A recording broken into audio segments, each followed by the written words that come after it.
Tu es sur le point de regarder une vidéo d'éducation populaire. Si elle te plaît, n'hésite pas à t'abonner à EducPop. N'hésite pas non plus à la commenter et à la liker. Oublie pas non plus que l'on a un Tipeee si tu veux nous faire un petit don. Bon visionnage. C'est quoi l'inceste ? L'inceste, c'est le fait de subir des relations sexuelles avec une personne de sa famille. Les actes sexuels peuvent être des baisers déplacés et imposés, des caresses sur les parties intimes, des pénétrations dans la bouche, le vagin ou l'anus. Ce qui est particulier à l'inceste, c'est que ces actes sexuels sont imposés à un enfant par un membre de sa famille. Cela peut être son père, sa mère, son grand-père, sa grand-mère, son oncle, sa tante, son neveu, sa nièce ou encore son beau-père ou sa belle-mère. On parle aussi d'inceste lorsque des frères et sœurs d'une même famille ou d'une famille recomposée ont des relations sexuelles entre eux.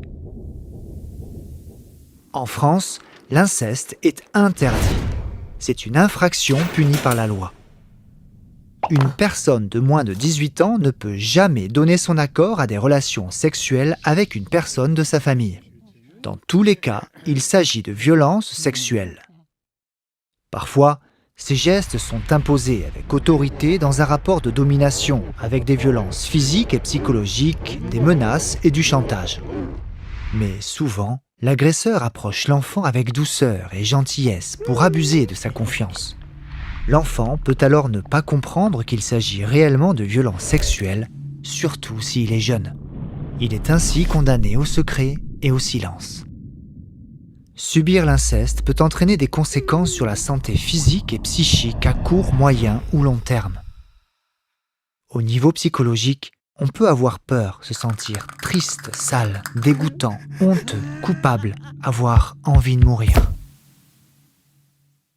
On peut avoir des problèmes pour dormir, manger, travailler, se mettre en colère sans trop savoir pourquoi. Souvent, on se sent très seul. Si tu vis l'inceste ou si tu as connaissance que quelqu'un vit ou a vécu une relation incestueuse, le mieux c'est d'en parler à une personne en qui tu as confiance. Elle pourra t'aider pour savoir quoi faire.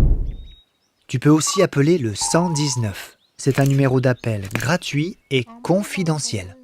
Les personnes au téléphone sont habituées à ces situations et peuvent répondre à tes questions. Tu peux aussi aller au commissariat de police ou en gendarmerie. Une de leurs missions est d'entendre les personnes, même mineures, et de protéger les victimes. Parce qu'en parler, c'est le meilleur moyen pour que ça s'arrête et être aidé.